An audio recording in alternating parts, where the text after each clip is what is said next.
That boys crew, we've been through this long enough. We know the drill by now. By week 9, every win, every loss, every point, they all matter. Much more intensity as we bring into our playoffs and get into the mid-season of the NFL. So we are going to get right into the action. However, between when the games actually happened this past weekend and right now when I'm filming, I did actually have a birthday, which means I'm 1 year older. It also means I'm turning slowly into a grumpy old man. And what do grumpy old men do? They love to complain. You're going to see that when we do our Week 9 NFL recap. Back in 2006, then Arizona Cardinals head coach Dennis Green was known for saying, "They are who we thought they were." If you haven't seen that quote in a while, or that clip, go check it out on YouTube. It's still there. The press conference, the slamming afterwards, and then the just walk off when the guy who was supposed to be running the room said, "Thanks, coach," and he just stormed out. Now, you can look at the context of that. I don't want to talk about that at all, or the Bears, weirdly enough, or really even the Cardinals.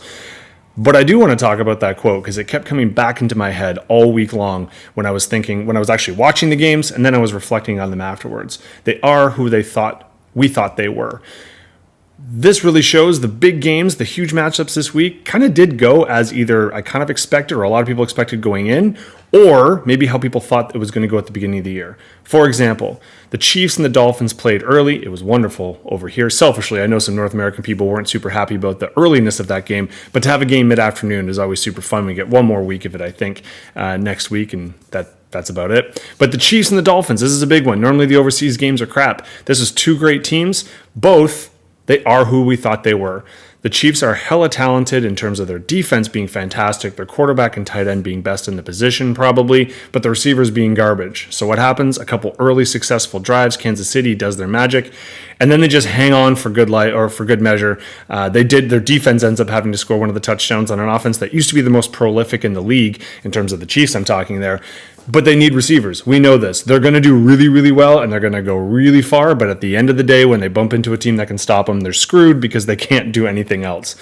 The Dolphins, put them in the same category as the Bills, who I thought they were two good teams, but not great teams. So they beat up on the mediocre and the lesser teams. Well, the Bills sometimes drop the ball there, but they can't beat the big team. Right? Both of them bumped into good teams, and they both fell short. Yes, the Dolphins' offense is electric when they're playing against crap defenses because they're just 10 times faster. But when they're against a good defense or a good defensive schemer, they seem to struggle so far. Now, their record's still going to be great because they play a lot of mediocre teams. But even when they bumped into a team like the Bills, they couldn't find an answer. Now, I do expect that to flip later on, but we'll leave it at that. Bills, same. Whenever they bump against someone who can bump back, they don't seem to really have it yet this year. Who do they bump into? A team from the NFC North. What did I think the NFC North was going to be this year? Hella tough. Now, the Steelers, I wouldn't say are tough, but look at their record. Surprisingly, they just stay in games. They play 5 good minutes at the end of the game, and they end up squeaking it out somehow. The Browns, now that their quarterback sometimes just throws the ball downfield, they're going to be pretty unbeatable because their defense is amazing. Baltimore just dummied Seattle because, again, both teams are who I thought they were. Baltimore actually being legit, and Seattle, another one of those teams that just beat up on the mediocre teams, and they play a lot of them in the NFC, so again, they're probably going to make the playoffs, and their record's going to be great, but when they bump into a good Baltimore team, there's not much they can do. But the big team, non-surprising, really, if you think about it, Cincinnati Bengals. Now, this is where I am frustrated living in a country where I do not know how to bet on futures. Look at, as of a couple weeks ago, the Bengals' odds to make the playoffs, the odds to win the North, the odds to win the AFC are still there. Look at what their offense looks like when they have a quarterback who, and this is by his words, when they asked Burrow what was so different about today, he's like, well, I can run now. He can walk. And their offense is going to be great. They came out and just took it to Buffalo. Again, not surprisingly, they are who they thought they were. That applies to the entire AFC North. In terms of other divisions, AFC West, now, the gem of that is obviously the 49ers. They're on a bye week. Their other 3 teams played and combined for 6 total points in this week. Now, they were supposed to be a weaker conference, but wow, was that even weaker than I expected. But it leads me to my I'm going to try my best not to go on a rant, but if we jump over to the South, another mediocre, probably or more consistent mediocre, because they don't have that 49ers, at least up top, division. And you look at a team like the Atlanta Falcons. Now, I know if you've been paying attention and if you've listened to a bunch of the videos I've done in the past, I often not so subtly take a swipe at the Falcons for who they draft and then how they use them. But if this isn't the epitome of that, I really don't know what is. Who were they playing this week? Well, the Minnesota Vikings. And if we know about the Vikings, Cousins goes down. They make a trade for Dobbs. But Dobbs isn't going to be ready. He's just showing up. So they throw this rookie out, and they figure he'll get us through 1 week, and then maybe Dobbs comes in. Sure enough, because the football gods hate this type of behavior, the rookie is smited. He is hurt after trying to be a hero, and Dobbs has to come in. Now, if you were watching that game, Dobbs had to run to the offensive line and ask them what the calls and the cadence were going to be. He didn't understand. He knows plays. Don't get me wrong. I'm not insulting the individual. He's an intelligent man. But every team has their way of calling things, and he doesn't know what that looks like in Minnesota. So he had to ask them for cadence calls. After the plays were being called, he was asking receivers, which one is that again? Because the guy doesn't even know the names of the receivers. He probably has to ask directions on how to get to the bathroom in the Minnesota facility himself. He goes out and gets safetied on the first drive. On his second drive, more successful. Third drive, throws a panic interception. This is a gimme game to the Falcons, but you already know how this ends up. Dobbs comes through like a superhero, makes fantastic plays, makes a bunch of amazing reads, and they end up taking down the Falcons. Now, if you are the Falcons, this has got to be embarrassing, and I'm going to have to go ahead and actually change a comment I made last week. If you didn't watch it, come on, man, watch my videos. But if you didn't watch it, I used the reference of Taylor Swift, and I said one of the most impressive things was her asking her friends. She obviously wasn't cheering right, and she wasn't really having, she just would celebrate and wave or talk to Kelsey's parents. But eventually her friends were like, hey, be a better sports fan here. Develop something. Gets a little cool handshake with, I think it's Brittany Mahomes. And obviously she's showing a learning curve there. I already complimented her last week, but I compared her to Derek Carr just because I wanted to show that video of him, or that picture of him staring angrily at the camera. I picked the wrong person. The person who needs friends is Arthur Smith. Now, if you don't know who Arthur Smith is, number one, if he had friends, he would not have that mustache. Just point blank. That's the end of the sentence. It's not even ironic. He's too old for it to be ironic, I think. He actually likes it. But number two, his claim to fame was he was the offensive coordinator for the Tennessee Titans when his offensive strategy was give the ball to Derrick Henry, who just hurts people, and by the third and fourth quarter, he'll be amazing. And so Tannehill looks good. The receiver he had at the time traded away from the Titans, and then now we know him as one of the best and most consistent receivers in the league. So he's an offensive genius. He goes to Atlanta and just does not know how to handle talent. And I've criticized it, but I can't find another way to really say it. On the goal line, first down, what's your first play? You have one of his receivers is hurt. Fair enough. He's got one of the best tight ends coming out of college in history. He's got a running back. They drafted 8th overall, who's supposed to be a generational running back talent, a nose for the end zone, and a phenomenal, probably generational athlete. First play, throws to the backup tight end, incomplete pass. Second, decides to do a sweep run, something a little more creative. Does he go to that generational running back? Does he go to the backup running back who had 1,000 yards last year? Or someone like Cordell Patterson who makes plays? No, it's a sweep play to, again, the backup tight end that he messed up with in the first down. Then he finally, on the third down, does give the ball to the backup running back who gets stuffed, and they don't score. I don't get it. I don't understand. One of his defenses, he had two of them this week. If you caught them, if you want to look at dumb responses that coaches give, often it's in the college game. Someone like Debo Sweeney, when they're like, you make billions, well, multi-millions, and you're really upset that players get paid. And then he goes off on weird tangents about how it's okay because it's him.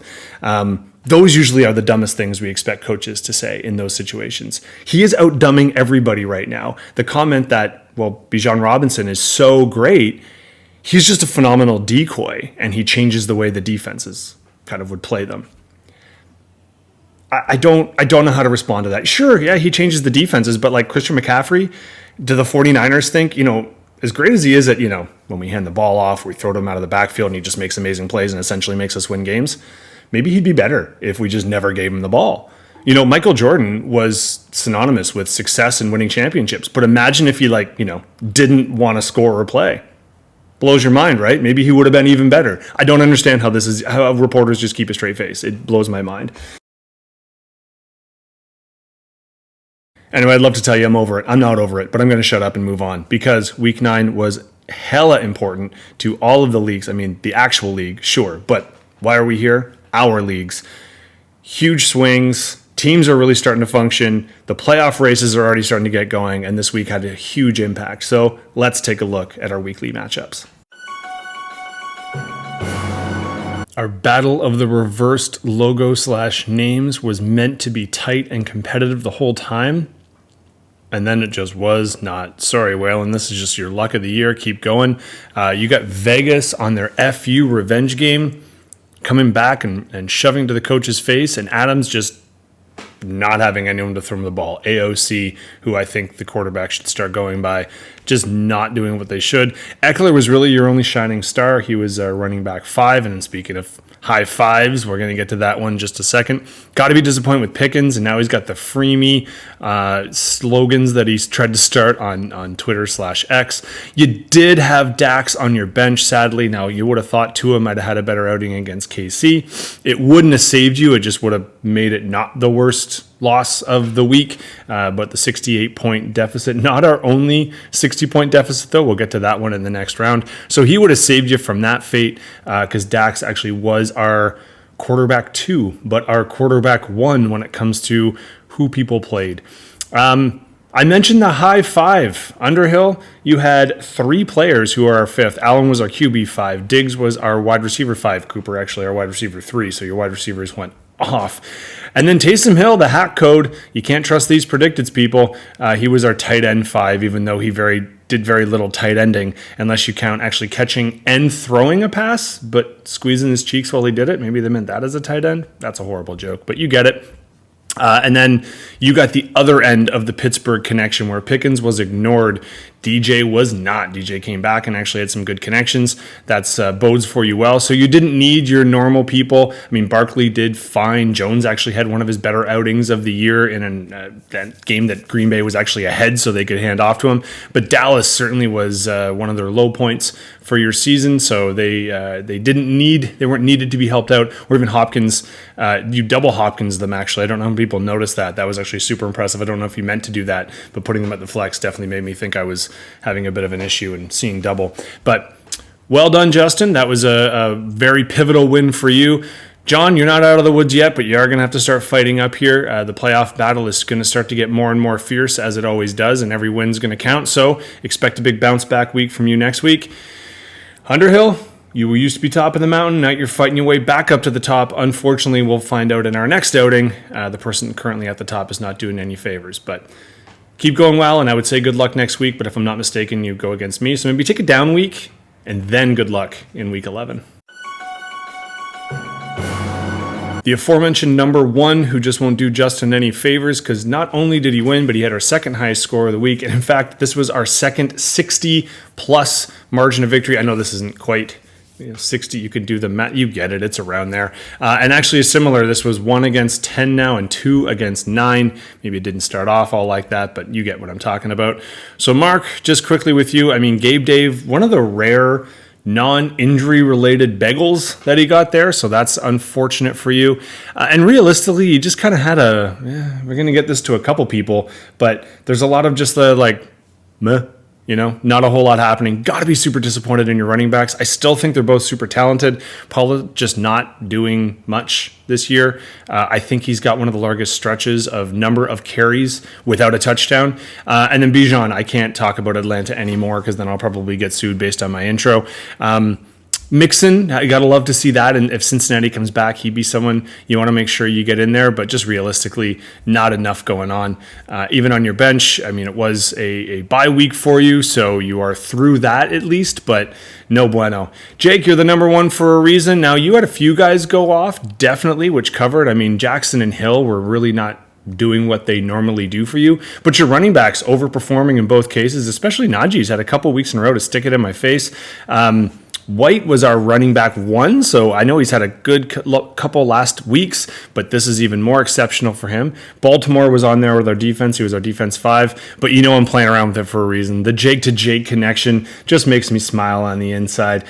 He did actually just missed our top 5. I think Hill took him out, and he was our tight end 4, just barely. But 91 yards and a touchdown, and he's really looking to be Dallas's kind of second option there, whereas I'm sure Mark would prefer it to be someone else.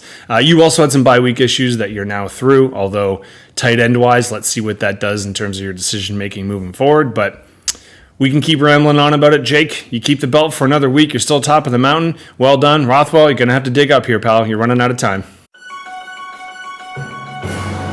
Speaking of that week of meh, I meant it bad for Mark, but Ben, it's kind of good. I mean, you look at your team, and your kicker was as he always is in our top 5 pretty much. He was our kicker 3. And yeah, everyone else did fine, right? Like, he scored a bunch of points. Mahomes is still, after that 1 week, he didn't have a phenomenal. He started off like a house on fire. If you watch that one, I don't know. I'm assuming you found a way to do it mid-afternoon. As always, he's having a great first half, and he's just not doing much in the third and fourth quarter. Higgins' bounce back has got to make you feel warm and fuzzy on the inside. And then, yeah, everyone else did fine. I mean, Madison, obviously, that was great, but not great that someone gets hurt. But he's now definitely going to be the sole provider in the backfield for Minnesota, although Dobbs likes to run himself. So let's see how that works. Mostert, again, touchdown. You can't be mad about that, but they're fine, right? I mean, you can't, it's better that way than the other. In terms of your bench, your big guy was gone for a week and you weathered the storm. So McCaffrey's going to be back on your roster week after week. You're still technically tied for the top spot, right, with 7-2. So you're right there. Got to be feeling happy about that. Plus, this was a big divisional win, right? This was for Horst to kind of get back into the mix, really start to scratch on the top 5 or top 3, I should say. And sorry, Horst, because not only did you fall this week, but I think we all know what's coming at the end of this little feedback. But first, let me just talk about your players here. Hurts, as he has been in our top 5, he was our quarterback 3, but again, our quarterback 2 of people who actually played. You are dealing with a few things now, right? I believe you lost your tight end. He got hurt. Let's see what happens there. But even more aptly, with the bye weeks up a coming in week 10, we know this Philly is on the downside of that particular. Well, not on the downside. They got their bye week. I'm going to stop being flippant with my language. Now, your decision to put Gus the Bus on the bench was an interesting one. It didn't necessarily cost you because this one was not super, super close, but that would have been something to consider moving forward.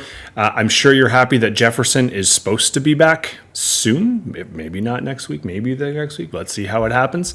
But yeah, you got a week to contend with where you lose a bunch of your guys, and then we'll see how you do from there. So, good luck on Bayapalooza for you week 10. Congratulations, V, on inheriting that matchup. But you're still top 4 even after a loss. You got to be feeling good. You just don't want to slide too far down. And Ben, you're hanging with the big dogs there, still technically tied for first. So any week that you can kind of go now, it's got to kind of burn that number 1 and number 2 actually had big weeks in terms of scoring. But you're still there in the 1 loss, and that's where you want to be. And if meh is just kind of the theme of it, I mean, that's me in a nutshell. Now, we kind of flipped on our predicteds, but B, congratulations on the big W. This was actually a massive one. We were both kind of in the mix here. I was trying to keep my top 6. You were trying to get into the top 6, so we high-fived, met in the middle, and switched spots. How you did it, now, I'm not going to go ahead and say Stevenson had a great game, because he didn't, but what he did have is one boom of a run, which crushed me. I was watching. I was so happy. He's standing off the scoreboard, then just busts a massive run, gets his touchdown on it, and there goes the week. Kansas City also was a good defense for you, and I mean a legit good defense if you're going to keep a team like Miami down, as they did, but the touchdown certainly helps.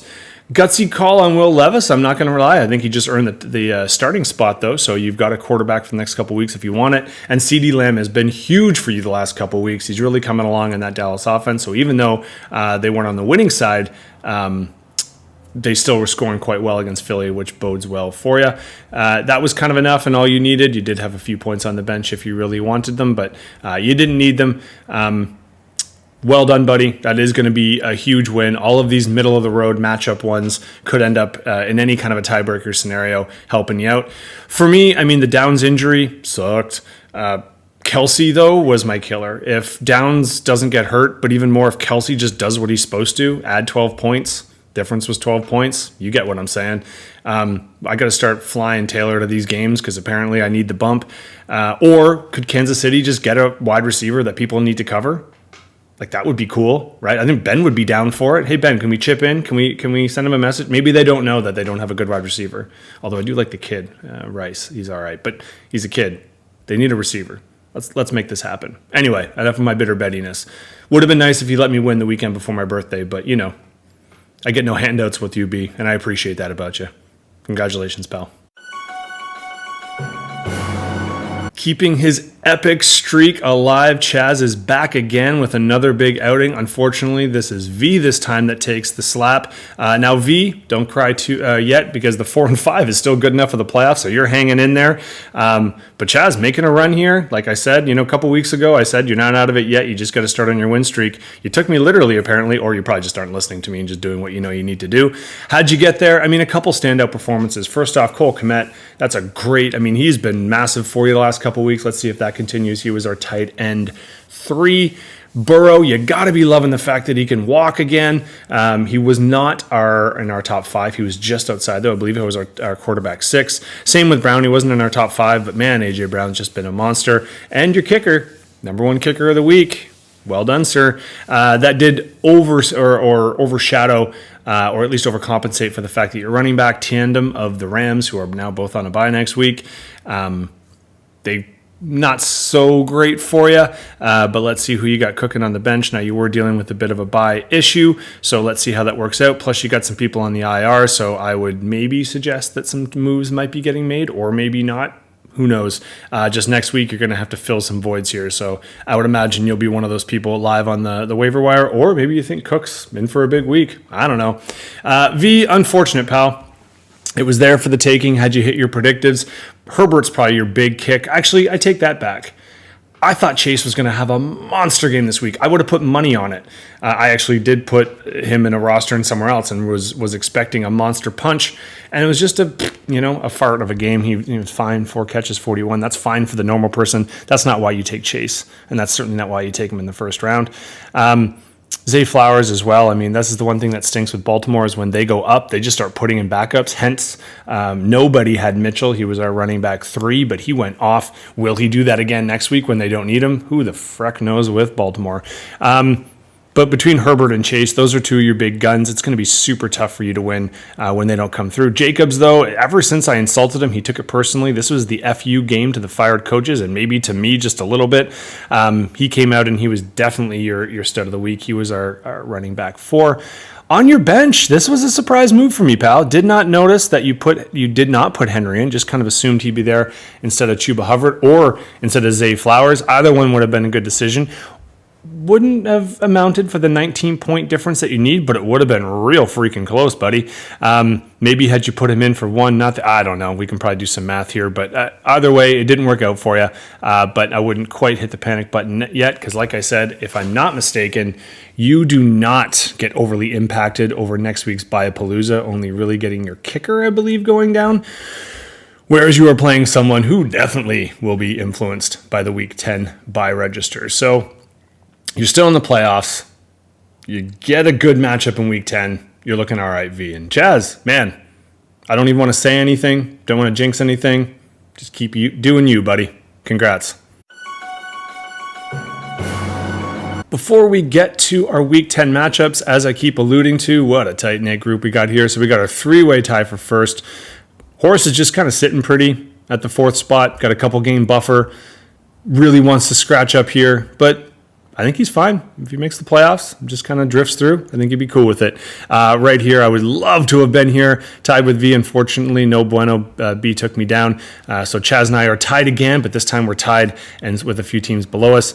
We're Waylon and Mark. Better make a move soon. You're still not out of it. You're only 2 technical wins off of a playoff spot, but I'd get to it. So looking at Week 10 to see how things crack out.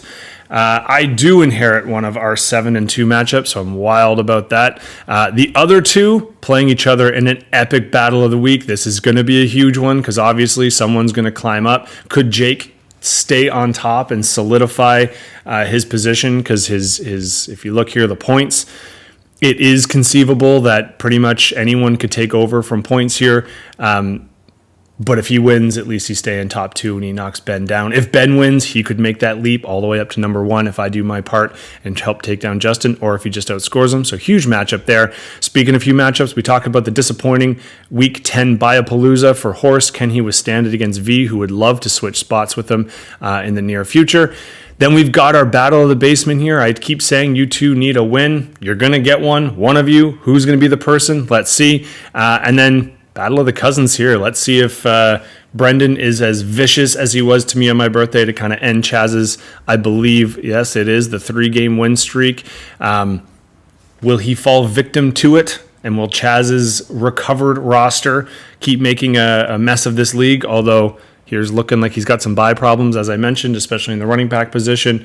Or will Chaz keep the party going and knock B down with another chance to maybe even jump ahead and look to make a playoff spot?